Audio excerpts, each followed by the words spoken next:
போட்டி போடுறோம். நாங்கள்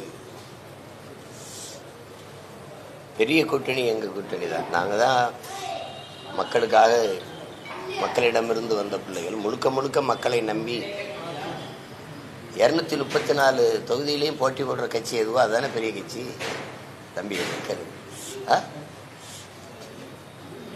கூட்டத்தில் நிற்கிற ஒருவருக்கு வீரமோ துணிவோ தேவையில்லை. தன்னிச்சு நிற்கிறதுக்கு தான் வீரமும் துணிவும் தேவைப்படுது. நாங்கள் பெரிய வீரனுடைய பிள்ளைகள், அதனால வீர பரம்பரையில் வந்த பிள்ளைகள், அதனால தனிச்சு நிற்கிறோம். உயர்ந்த தத்துவத்தோடு நிற்கிறோம், தனித்துவத்தோடு நிற்கிறோம்.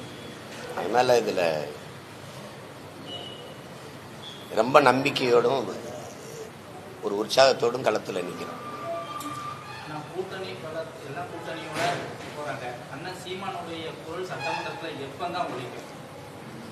நீங்க ஒலிக்கணும்னு விரும்புனீங்கன்னா அது ஒலிக்கும். இது கேள்வி என்கிட்ட கேட்கக்கூடாது, என் மக்கள்கிட்ட கேட்கணும். மக்கள் மன்றத்தில் பேசுறதுக்கே பல சிக்கல்கள் இருக்கு. சட்டமன்றத்துக்கு போனவர்கள் மக்களுக்காக ஒலித்த குரல்களை சொல்லுங்க. நான் போகணும்னு ஏன் நீங்க விரும்புறீங்க? மக்களுக்காக அங்க பேசுறதுக்கு குரல்கள் இல்லை, அதுதானே. எல்லாருமே போனாங்க, போய் என்ன செஞ்சாங்க? அதனால அது நான் என்ன போக மாட்டேன்னு அடம் பிடிக்கிறேன்னா போவோம். இம்முறை உறுதியாக நாங்கள் போவோம். இந்த தமிழ் மொழி குறித்த விவகாரத்தில் கர்நாடக திரைப்பட வர்த்தக சபையெல்லாம் என்ன சொல்றாங்கன்னா 24 மணி நேரத்துக்குள்ள மன்னிப்பு கேட்கறாட்டி அந்த படமே வர முடியாதுன்னு நேற்று சொன்னாங்க. உங்க ஊர்ல ஓடாது, அவ்வளவுதானே. படமே வராதுன்னா இப்படி உலகம் பூரா ஓட போகுது. உலகம் பூரா 13 கோடி மக்கள் உலகம் பூரா தமிழும் பரவி வாழ்றான். இப்ப எங்க மாண்பை நீங்க பாராட்டுங்க. உங்களுடைய மண்ணிலிருந்து எடுக்கப்பட்ட KGF 1, 2 நாங்க ஏதாவது தொந்தரவு பண்ணலாமா? சொல்லுங்க சொல்லுங்க நீங்க. இப்ப சரி, எங்க அண்ணன் கமலஹாசன் தமிழ் மொழியிலிருந்து தான் கன்னட மொழி வந்துச்சுன்னு சொல்லிட்டாங்க. சரி, அதனால நீங்க பேசுறீங்க. தம்பி விஜய் என்ன பேசினாரு? எதுக்கு அவருடைய படம் மெர்சல் எல்லா படத்தையும் தானே பதாகைகள் சோரொட்டியில கிழிச்சிங்க, படத்தை ஓட விடாம தடுத்தீங்க. அவர் என்ன பேசினாரு? உங்களுக்கு தமிழர்னாவே ஒரு வெறுப்பு. அதனால அது நீங்க இப்படித்தான் பார்க்கணும். நீங்க தமிழில் இருந்து பிறந்த மொழிங்கிற ஒரு வரலாற்று உண்மையை சொன்னதிலேயே கன்னடர்களுக்கு வெறுப்பு இருக்கு.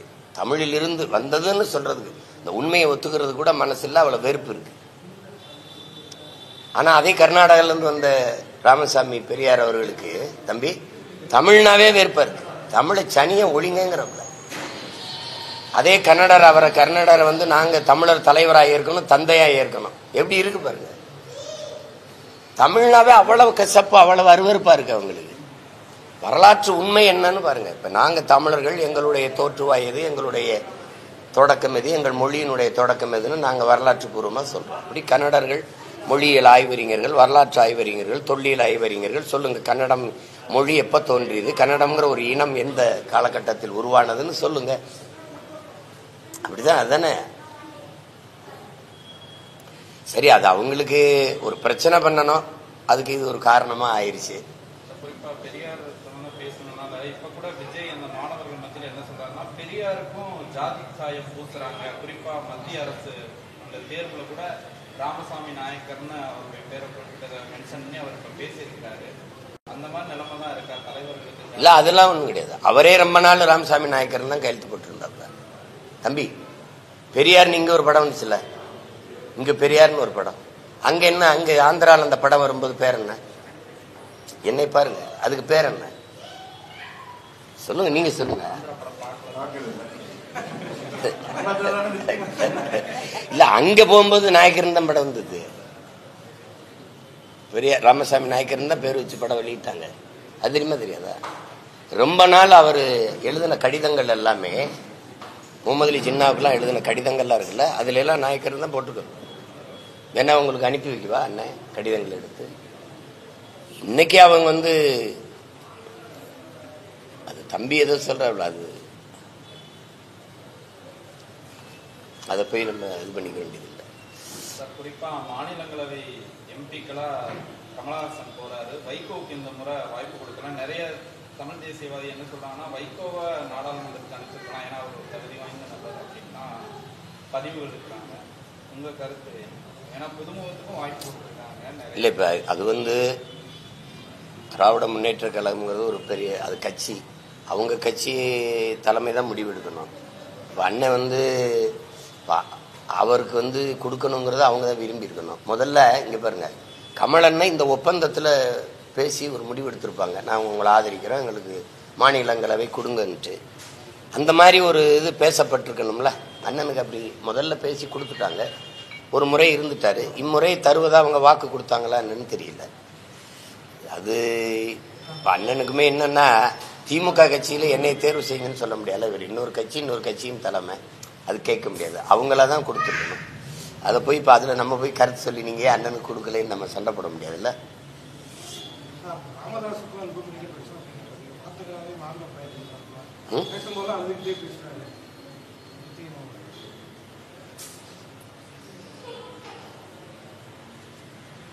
அதை பார்க்கும்போது காயமாக தான் இருக்குது, கஷ்டமாக இருக்குது. அது இப்போ எங்கள் ஐயா இவ்வளோ தூரம் காயம்பட்டிருக்காங்களே நினைக்கும் போது, நாங்கள்லாம் ஒரு அருகில் இருந்து வளர்ந்த பிள்ளைகள், அது ஒரு தகப்பன் போல் நாங்கள்லாம் அன்பு வச்சு மதிப்பு வச்சு நேசித்த ஒரு பெரிய தலைவர்.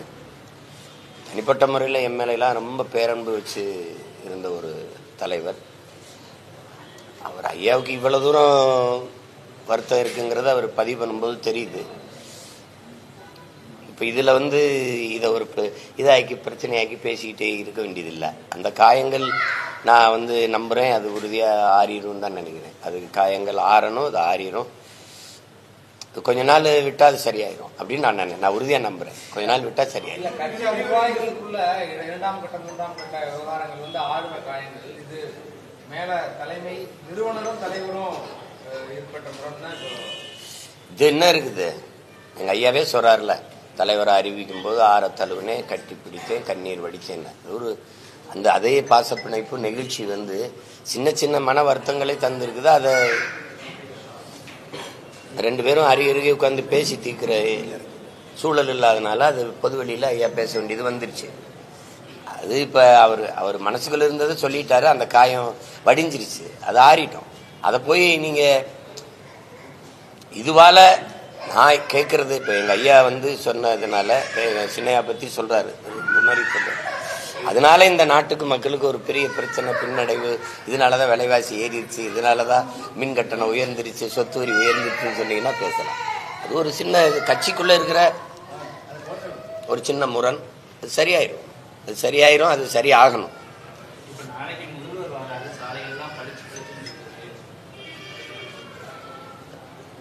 நீங்கள் வாழ்த்துங்க, அடிக்கடி முதல்வர் இப்படி ஒவ்வொரு ஊருக்கும் வரணும்னு சொல்லி வாழ்த்துனீங்கன்னா எல்லா ஊருக்கும் நல்ல பளிச்சுன்னு சாலைகள் வரும்.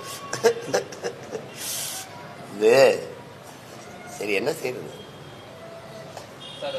கீழடி ஆய்வறிக்கை விவகாரத்தில் மத்திய அரசு என்ன சொல்றாங்கன்னா, இன்னொரு வல்லுநர் சார்ந்த அவங்க திருத்துவாங்க அப்படின்ற மாதிரி நேற்று ஒரு விளக்கம் கொடுத்துருக்காங்க. அதை எப்படி சார் பார்க்குறீங்க? அது ஏற்காது. இந்தியா வந்து உங்களுக்கு தமிழர்களுடைய தொன்மையை, இந்த பெருமையை ஏற்காது. இவங்களே பேசும்போது திராவிட நாகரிகம்னு சொன்னாங்க, அப்புறம் இந்திய நாகரிகம் பண்பாடுன்னாங்க. உங்களுக்கே தெரியும், 2200 ஆண்டுக்கு முன்னாடி இந்த நிலப்பரப்பு இப்படி இருந்ததா, ஒன்றா இருந்ததா, இல்லை இந்தியாங்கிற ஒரு பெயரோடு இந்த நாடு இப்படி உருவாக்கப்பட்டிருந்ததா? அப்போ திராவிடம்ங்கிற ஒரு சொல்லோ இனக்கூட்டமோ இருந்ததா சொல்லு. 1800 தான் கன்னடம்ங்கிற மொழியை பிறந்து கன்னடர்களே, அப்புறம் 1600 தெலுங்கு, இதெல்லாம் திராவிட மொழி குடும்பம்னு இவங்க சொல்றதை எடுத்துக்கிட்டா கூட 2200 ஆண்டுங்கிறது ஒரு தோராய கணக்கு தான். ஏன் 5500 ஆண்டுக்கு முன்னாடி இருந்துருக்கூடாதா? இப்போ நீங்கள் எங்களை முழுக்க ஆய்வு செஞ்சிட்டீங்களா? 2 ஏக்கரில் தான் வாழ்ந்தோமா? ஒரு இனக்கூட்டம் ஒரு கூட்டமாக வாழ்ந்தா ஒரு பெரிய ஒரு கிராமம்னா எவ்வளவு பெரிய நிலப்பரப்பில் இருக்கும்? நீங்கள் அவ்வளவும் தோண்டி ஆய்வே செய்யல. ஒரு 2 ஏக்கரை ஒப்புக்கு தோண்டினதை எடுத்ததை பெரும்பாலும் அந்த ஆவணங்களில் என்ன பண்ணாங்க, பெங்களூர்ல கொண்டு வச்சுட்டாங்க. உண்மையிலே அக்கறை இருக்கிறவங்க அங்கேயே ஒரு கட்டடத்தை கட்டி ஒரு பாதுகாப்பா அந்த பொருட்களை சேமிச்சு வச்சு பிள்ளைகளுக்கு அது அரிய காட்சியை அருங்காட்சியை வச்சிருந்துருக்கலாம். அதை செய்யல. நான் வந்து அப்ப பார்த்துட்டு அப்ப சண்டை போட்டேன். அந்த மொத்தமா ஒரு இஸ்லாமிய பெரியவரோட இடம் மொத்தமா அதை வாங்கி தோண்டி இருந்தா, அந்த 100 ஏக்கரையும் தோண்டி இருந்தா இன்னும் எவ்வளவோ அரிய தகவல்கள், அந்த சான்றுகள் நமக்கு கிடைக்க வாய்ப்பு இருக்குது. அதை ஏற்காது, இந்தியா ஏற்காது.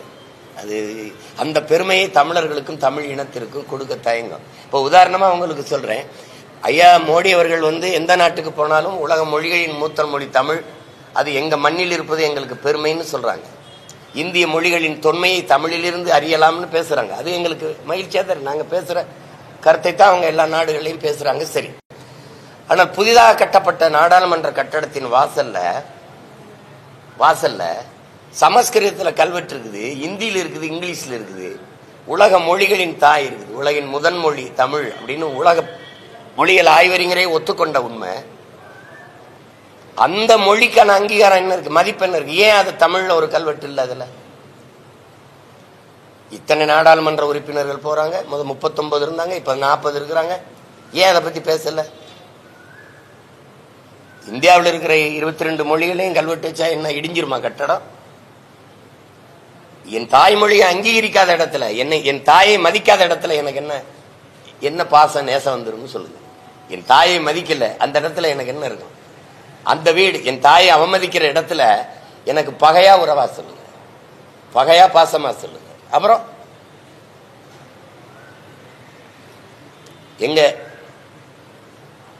எங்க புரட்சி பாவலர் என்ன எங்கள் கற்பிக்கிறார்? தாயை பழித்தவனை யார் தடுத்தாலும் விடாத, தமிழை பழித்தவனை தாயே தடுத்தாலும் விடாதறாங்கிற. வேணாம்பான்னு விடான தாயை தடுத்தாலும் விடாதேங்கிற.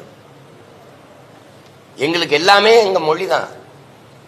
எங்களுக்கு மட்டும் இல்ல, உலகம் முழுமைக்கும் இருக்க ஒவ்வொரு தேசிய இனத்திற்கும் அதுதான். மொழிதான் முகம், முகவரி, அடையாளம், கலை, இலக்கியம், பண்பாடு, வரலாறு, அறிவியல், புவியியல், வாழ்வியல் எல்லாமே தான். அதை மதிக்கல, அதை நிராகரிக்கிறாங்க என்பது என்ன, அதுல என்ன இருக்குது? அப்போ அதனால அவங்க எப்படி எங்களுடைய தொன்மத்தையும் எங்களுடைய அடையாளங்களையும் எங்களுடைய பெருமையையும் எப்படி ஏற்பாங்க? எந்த ஆளுநர் எந்த ஆய்வறிஞர் ஆய்வு செய்ய போறாரு?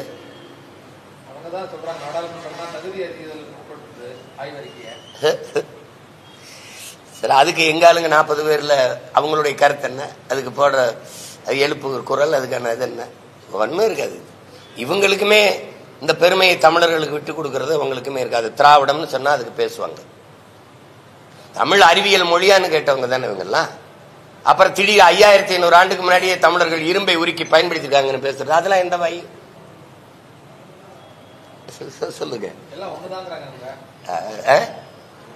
ஆமா, ஒண்ணுதான். அவங்களுக்கு எல்லாம் ஒண்ணுதான். தமிழனுக்கு அது மண்ணுதான், எல்லாம் முடிச்சு விட்டு போறதுதான். இப்ப திராவிட மொழியில திராவிட இனம்ன்றாங்கல்ல, திராவிடம், அதுல கன்னடர்கள் இருக்காங்களா இல்லையா? ஏன் நாங்க தண்ணி கேட்கும்போது அடிக்கிறாங்க? இப்ப ஏன் தமிழ்ல இருந்து வந்ததுங்கிறது அதை ஏத்துக்கிற இவ்வளவு அருவருப்பும் இவ்வளவு வெறுப்பும் இவ்வளவு பகை உணர்வும் ஏன் வருது?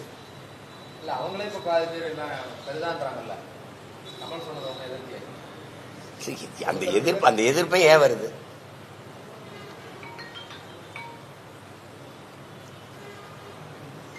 வேற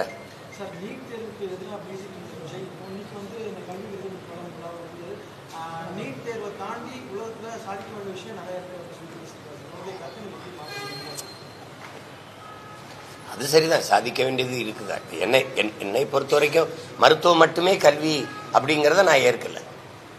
உங்களுக்கு விளங்குதுன்னு நினைக்கிறேன். எங்களுடைய பார்வை, ஒரு நாட்டில் மருத்துவ கல்விக்கு மருத்துவர்களுக்கு மதிப்பு அதிகமா இருக்குது என்றால் அந்த நாடு நோயுற்ற சமூகம்னு அர்த்தம். அந்த நாடு நிறைய நோயாளிகளை கொண்டிருக்குது அப்படின்னு அர்த்தம். ஒரு நாட்டில் காவல்துறைக்கு மதிப்பும் அந்த வேலைக்கு பெரிய இது காவல்துறையை பார்த்து மக்கள் அச்சப்படுகிற சூழலும் இருக்குன்னா அந்த சமூகம் குற்ற சமூகமாக இருக்குன்னு அர்த்தம். ஒரு நாட்டில் நீதிபதிகள் எல்லாம் தேவதூதர்களாகவும் இறைவனை ஆண்டவனை போல போற்றத்தக்கவராக இருந்தவர்களா அந்த நாடு குற்றச்சமூகமா போய்கிட்டு இருக்குன்னு அர்த்தம். எந்த நாட்டில் ஆசிரியர் பெருமக்கள் போற்றப்படுகிறார்களோ அந்த நாடுதான் அறிவார்ந்த சமூகமாக வாழ்ந்து வளர்ந்து கொண்டிருக்குதுன்னு அர்த்தம். உங்களுக்கு விளங்குதுன்னு நினைக்கிறேன். பின்லாந்துல ஐஏஎஸ்ஓ ஐபிஎஸ்ஓ நீதிபதிகளோ அதெல்லாம் யாருக்கு அந்த பெரிய உயர்ந்த போற்றுதல் இல்லை. ஆசிரியர் பெருமக்களுக்கு மட்டும்தான், ஆசிரியர்களுக்கு தான். நீங்க ஐஏஎஸ் இருங்க, ஐபிஎஸ் இருங்க, பெரிய அதிபரா இருங்க, யாரா இருங்க, உங்களை உருவாக்கிய அறிவு கருவறை ஆசிரியர்கள் தான். புரிதுன்னு நினைக்கிறேன். பெற்றோர்கள்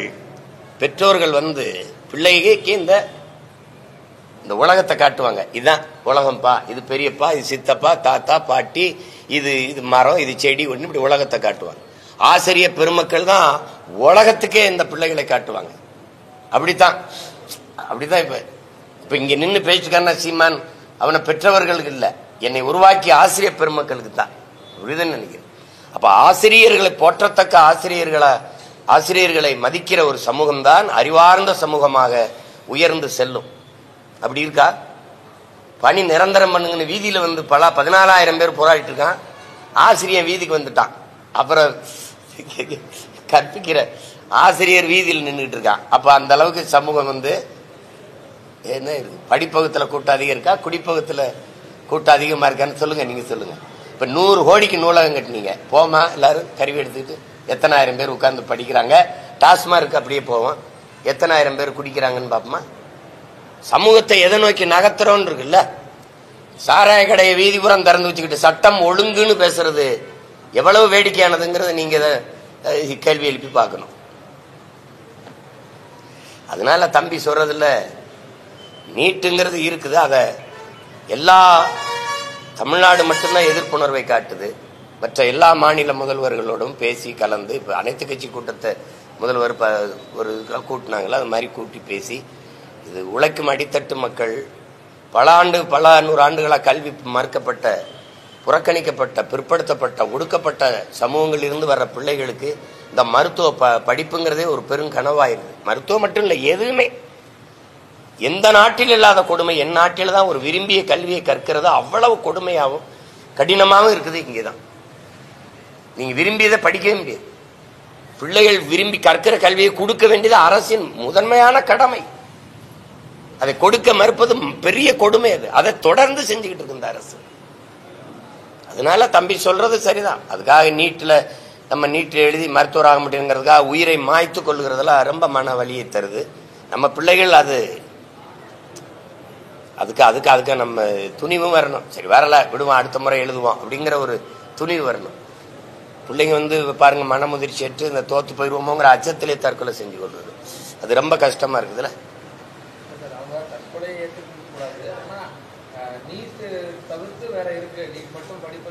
அதுதான் நானும் சொல்றேன். அதுதான் நானும் சொல்றேன். இப்ப நீட்டு தனியா பயிற்சி பள்ளிகளை கொண்டு வந்து, பயிற்சி பயிலகங்களை கொண்டு வந்து பல ஆயிரம் கோடி சம்பாதிக்கிறதுக்கு உதவுதே ஒழிய முதலாளிகளுக்கு நீட்டு பயிற்சிங்கிற பேர்ல, அந்த தேர்வுக்கு பயிற்சிங்கிற பேர்ல வேற என்ன செய்யுது?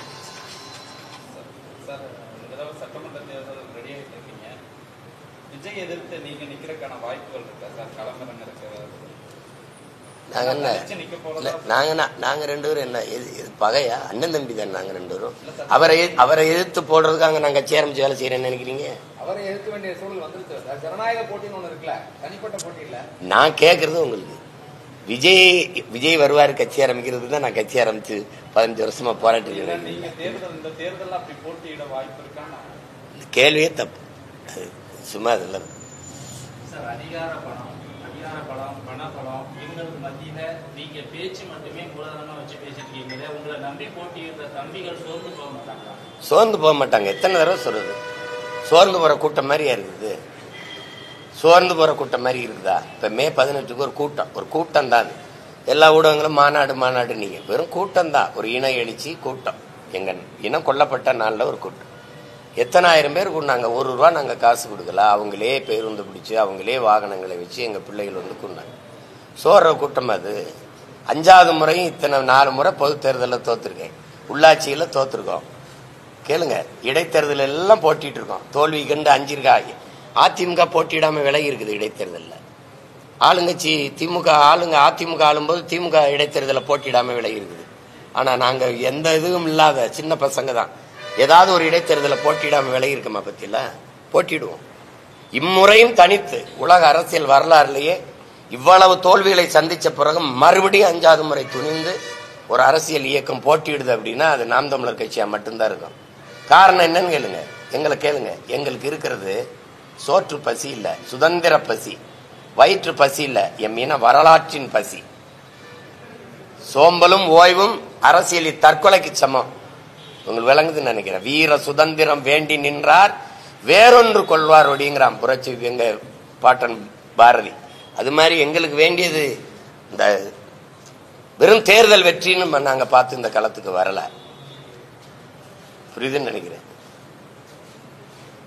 வருஷம் தேர்தலில் வண்டி வண்டியாக பணத்தை கொட்ட போகிறாங்க, இவருடைய ஜனநாயக கடமையை சரியாக செய்யணும் அப்படின்னு சொல்லிட்டு விஜய் சொல்றாரு. அது சொல்றது சரிதானே. அப்ப போராடி பெற்ற சுதந்திரம், பெற்ற மாண்புமிக்க ஜனநாயகம் அது கேடுகட்ட பணநாயகமா மாற்றி நிறுத்தப்பட்டிருக்குங்கிறதுல அந்த வேதனையும் வலியும் இருக்கிற எல்லாருடைய மொழியும் தான் அது. அப்ப பணம் மட்டுமே தேர்தலில் வெற்றியை தீர்மானிக்கும்னா அங்கே மக்களுக்கான அதிகாரம் கட்டமைக்கப்படாது. பெரும் பெரும் முதலாளிகளுக்கான அதிகாரங்கள் தான் கட்டமைக்கப்படும், உருவாகும். அது ஒரு முதலீடு ஆயிரும். ஒரு தேர்தலில் 50 கோடி செலவழிச்சால் இந்த தொகுதியை வாங்கிடலாம். இப்ப மேலூர் அல்லது சோழவந்தான் அல்லது மதுரை மேற்கு கிழக்கு இப்படிலாம் ஒரு தொகுதினா இதுக்கு எவ்வளவு, சரி ஒரு வாக்குக்கு 1000, 50 கோடி செலவு பண்ணா வென்றலாம்னா அது வாங்குறது. அது முதலீடை போட்டு ஒரு தொழில் செய்வது மாதிரி ஆயிடுச்சுன்னா அங்கே லாப தேவைதான் இருக்கும், மக்கள் சேவை இருக்காது. அப்புறம் எனக்கு சாலை வரல, எனக்கு மின்சாரம் சரியா வரல, மின்கட்டம் உயர்ந்துருச்சு, சொத்து வரி உயர்ந்துருச்சு, அரிசி பருப்பு விலை உயர்ந்துருச்சு, ஒரு பால் விலை கூடிருச்சு, லிட்டருக்கு 6 ரூபாய் உயர்ந்துருச்சு, இதெல்லாம் பேசுறது அர்த்தமற்றதாயிரும். அப்புறம் நாடு சரியில்லை, அப்புறம் தலைவர் சரியில்லை, அந்த கட்சி ஆட்சி சரியில்லை, இந்த கட்சி ஆட்சி சரியில்லைன்னா ஒரு தவறானவன், ஒரு அநீதி இழைக்கக்கூடியவன், சரியான ஆட்சியாளன் இல்லாத ஒருவன் அங்க ஆட்சிக்கு வர்றான்னா அதுக்கு காரணம் அவனை தேர்வு செஞ்ச மக்களும் பொறுப்பேற்கணும். இப்ப திமுக ஆட்சியை ஒழிக்கணும் ஒழிக்கணும் ஒழிக்கணும்னு எல்லாம் பேசுறாங்கன்னா அந்த ஆட்சியை தேர்வு செய்த மக்களும் அதுக்கு பொறுப்பேற்கணும். மக்கள் மீதும் அந்த அந்த தவறு, அந்த குற்றம் படுகிறது, அதுவும் படர்கிறது. அதை புரிஞ்சுக்கணும். அததான் அவர் சொல்ல வர்றாரு. அந்த விழிப்புணர்வு இருக்கணும். விடுதலையின் முதல் படியே விழிப்புணர்வு தான். அப்ப நீங்க சிந்திக்க திறன் இருக்கு, உலக அரசியலை உள்ளங்கையில் வச்சு பாக்குறீங்க, எது சரி எது தவறு, எந்த தலைவன் நாட்டை ஆண்டால் நாடு நன்றாக இருக்கும், அதெல்லாம் அது ஆய்ந்து தெளிந்து முடிவெடுத்து வாக்கு செலுத்தணும். வாக்கு என்பது 1500க்கு விற்கிற ஒரு பண்டம் அல்ல. அது ஜனநாயகத்தை ஏற்றுக்கொண்ட, மக்களாட்சி ஏற்றுக்கொண்ட ஒரு நாட்டில் மக்களுக்கு இருக்கிற வலிமை மிக்க ஆயுதம். அது ஒரு கருவி, அது ஒரு உரிமை. அததான் அண்ணல் அம்பேத்கர் நமக்கு கற்பிக்கும் போது மதிப்புமிக்க நம் உரிமைகளை சில ரொட்டி துண்டுகளுக்காக விற்பது அவமானகரமானதுங்கிறார். எங்களுடைய தாத்தா தெய்வத்திருமன் முத்துராமலிங்க தேவர் வாக்குக்கு காசு கொடுப்பவன் பாவி, அந்த காசை வாங்கி கொண்டு வாக்கு செலுத்துபவன் தேச துரோகிங்கிறார்.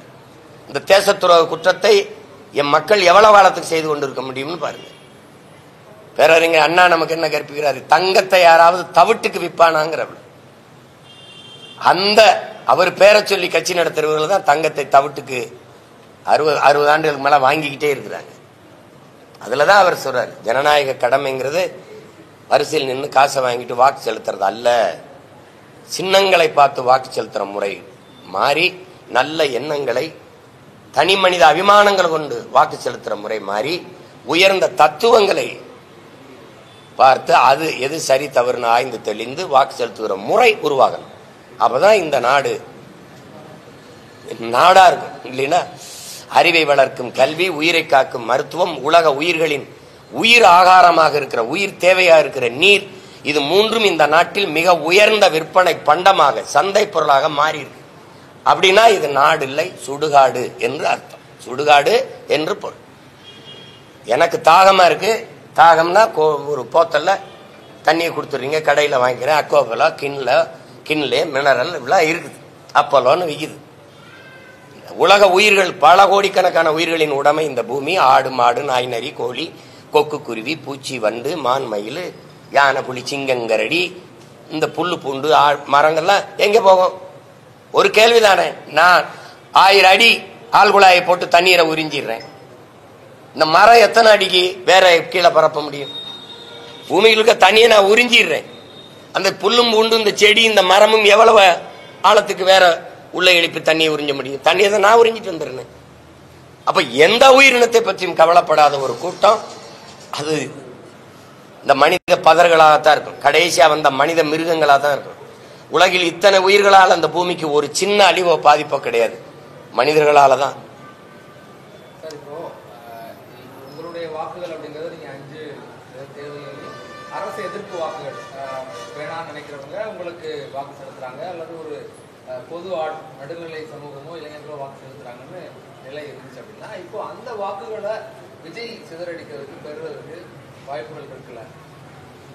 அதே நீங்க இந்த இருக்குல்லன்னு எப்படி இருக்குது? எங்களுக்கான வாக்கு செலுத்துகிறவர்கள் இந்த பிள்ளைகள் ஆட்சிக்கு வந்தால் நாடு மக்களும் நன்றாக இருக்க முடியும் நம்புறவங்க தான் எங்களுக்கு வாக்கு செலுத்துவாங்க. இந்த வாக்கு சிதறலாம்னு சொல்றாங்க. அது எப்படி சிதறும்னு நீங்களா ஒரு கணக்கு ஏங்க? அவர் வந்தால் நன்றாக இருக்கும் நினைக்கிறவங்க அவங்களுக்கு செலுத்துவாங்க, நாங்க வந்தால் நன்றாக இருக்கும்னு எங்களுக்கு செலுத்துவாங்க. நீங்க சொல்லுவீங்க அதிமுக ஆட்சியில் இருக்கிறவங்க வாக்கத்தான் பிரிக்கிறாங்க அப்படின்னு. இன்னும் நீங்க ஏதோ கூரை விடும் போய் கூரையை பிரிச்சுட்டு வர மாதிரியே ஓட்ட பிரிக்கிறாருன்னே பிரிச்சுக்கிறீங்க. உங்களுக்கு என்ன, என் வாக்கு குறைஞ்சு நான் தோற்று போகணும் அப்படியா? பின்ன என்ன? சரி, தேர்தலில் வாக்கு எண்ணும் போது என் வாக்கு குறையாம இருந்துச்சுன்னா நீங்க என்கிட்ட வந்து நேரில் உனக்கு பிரச்சனை என்ன பிரச்சனை உனக்கு?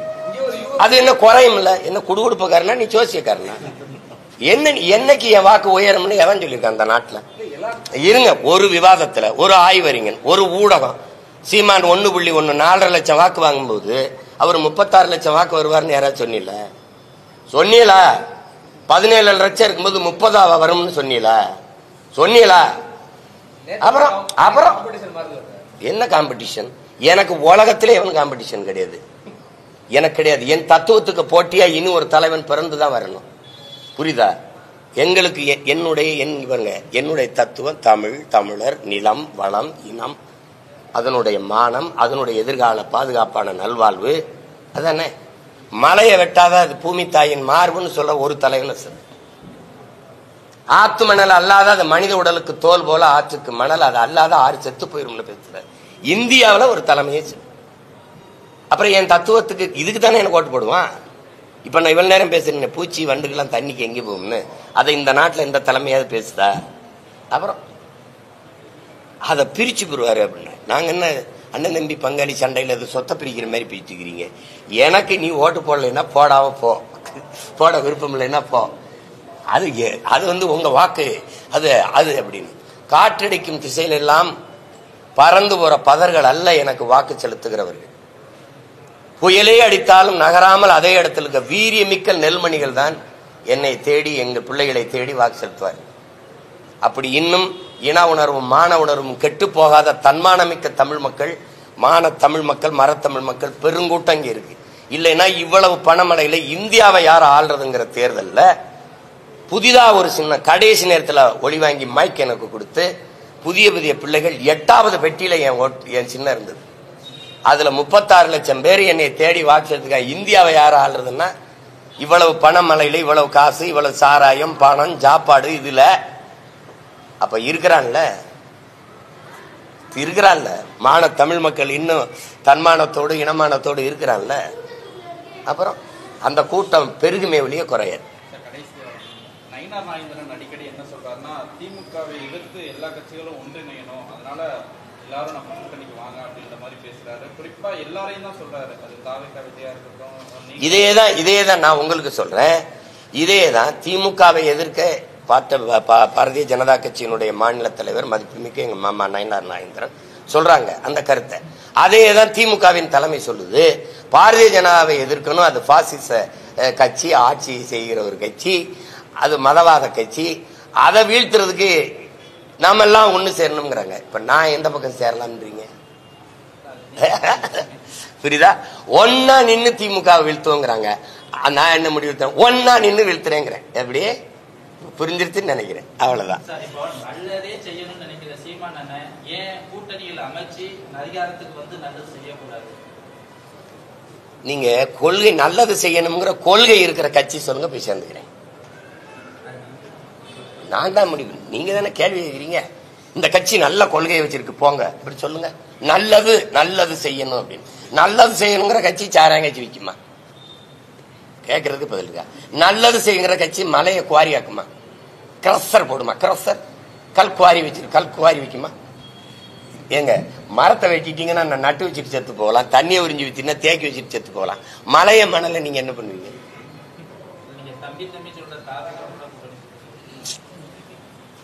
அது போய் என் தம்பி வந்தாருன்னு இப்படி பேசினாருன்னா கேளுங்க, நீங்க உங்க அண்ணன் கூட போய் சேருவீங்களான்னு.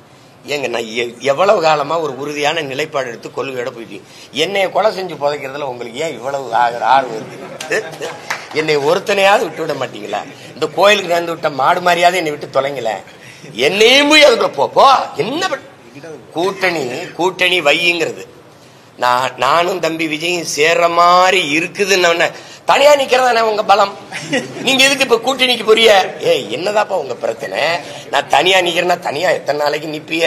கூட்டணிக்கு போகணும். கூட்டணி வச்சிருக்கிறவங்க கிட்ட கேக்குறீங்களா? கூட்டணி வச்சா தான் வெல்ல முடியும் சொல்லணும். கொள்கை இல்லாமல் எப்படி வெல்ல முடியும்னு யார்ட்டையும் கேட்கல.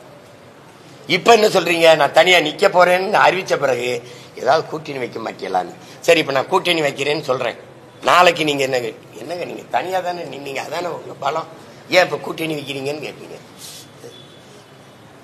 அந்த கழுதையை சொல்லாங்களா, முன்னாடி போனா கடிக்குது, பின்னாடி வந்தா உதைக்குது, இப்ப நான் என்னதான்டா செய்யறதுன்னு. அது மாதிரி எது செஞ்சாலும் நீங்க இப்படி கேட்டுக்கிட்டு இருந்தீங்கன்னா நான் என்ன பண்ணுவேன்? நான் தனிச்சுதான் போட்டிடுவேன். என்னுடைய தத்துவம் இங்க பாருங்க. நான் உங்களுக்கு பேசியாச்சு. இப்படி கூட்டத்தில் இருக்கும்போது எங்கள் தலைவன் பிரபாகரன் சொன்னது போலன்னு நான் சொன்னேன்னா இவங்க என் பக்கத்தில் இருப்பாங்களா ஓடி போவாங்களான்னு பாருங்க. இதுல எந்த தலைவர் படத்துக்கு பக்கத்துல என் தலைவர் படத்தை போடுறது? போட்டா இருப்பாங்களா? இல்ல நீங்களே காட்டுவீங்களா? அப்ப சிக்கல் புரியுத. அதனால அது கடினம், அதை விட்டுருவோம். நன்றி, மகிழ்ச்சி.